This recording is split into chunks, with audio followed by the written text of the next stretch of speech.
Welcome to Pilates with Jerry. I'd just like to run through the ABC of Pilates with you. That's alignment, breathing and core control. This allows you to stabilise your core and move your limbs with the best function to improve your whole body. So we start with our toes and we take up a Pilates stance. So with your feet together, arms by your side, take your shoulders back up and down. Take your feet to 45 degrees. Come up onto your toes, lift your heels away, and you should now create your Pilates stance. You should now be in line from your ankle to your knee, to your hip, to your shoulder and your ear. This is to help you learn to gain good posture. So if you would please, now you're in that stance with your feet at hip distance. Lift up your toes and spread your toes and imagine that you're grasping tissue from the floor. It's a strange sensation, but there are 26 bones in each foot, 30 joints and over 100 muscles per foot, so we must warm those up properly. Now if you would take your attention to your big toe joint and imagine a triangle. This triangle goes from your big toe joint to your little toe joint and back to your heel. Feel the weight there, feel how it grounds you into the floor, and this is your stabilisation, your start off point. Just lean forward a little and backward and feel how that weight transfers and how the rest of the body rebalances itself as you go back and forth. Now roll your feet in so as your soles face outwards and on the big toe joint, and then roll them back onto the outsides of your foot so your soles face inwards. 2 more times. Take your shoulders back up and down. Now feel the sensation of pulling up, so you want to think nice and tall. String on your head, chin as if you've got your fist or a small apple underneath it. Nice and tall. Pull up through the shins, make that mind-muscle connection. Then you're coming up through your shins, soft knees, up through your thighs. We never lock our joints in Pilates, so your knees should be nice and soft but not overbent. Come up to the hips and we arrive at the pelvis.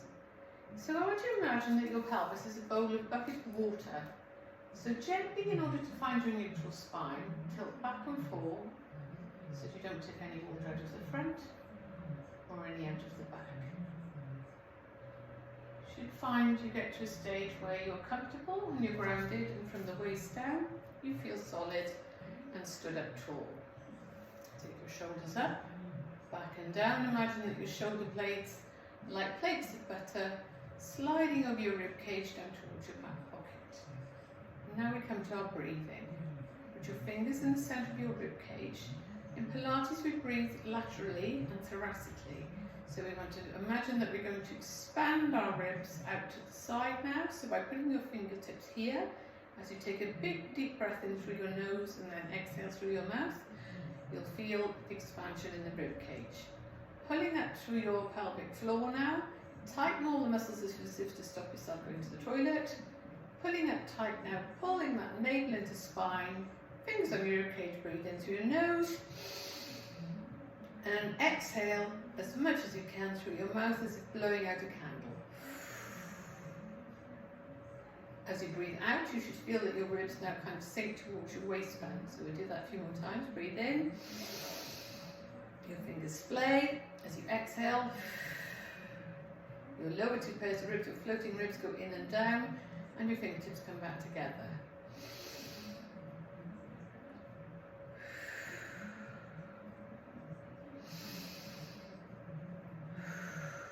All the time keeping that navel to spine. This is a method of breathing that can take 6 weeks or 6 months. All of a sudden it will click and you'll get it. It won't stop you performing the exercise by any means, but your mastery of the exercises will become better as you get to grips with how that tightened core sensation feels and getting that breathing right. So we always exhale on the force to give our body better control of our limbs. Take your mind to your waist now to help you to understand how we bring that navel to spine.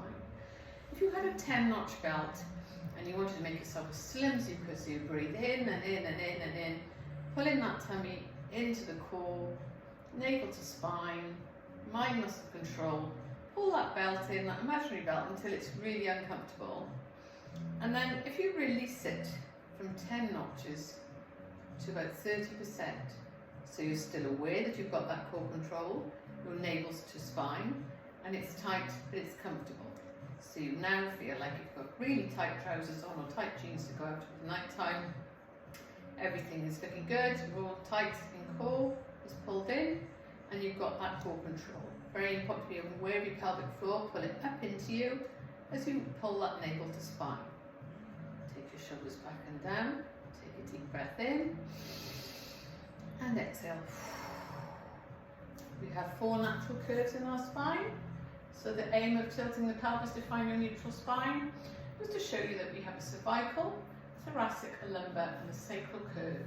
So it's this curve we're looking at here. So when you find your neutral spine, it's where you're comfortable and you feel really strong and proud and standing tall. I hope that helps.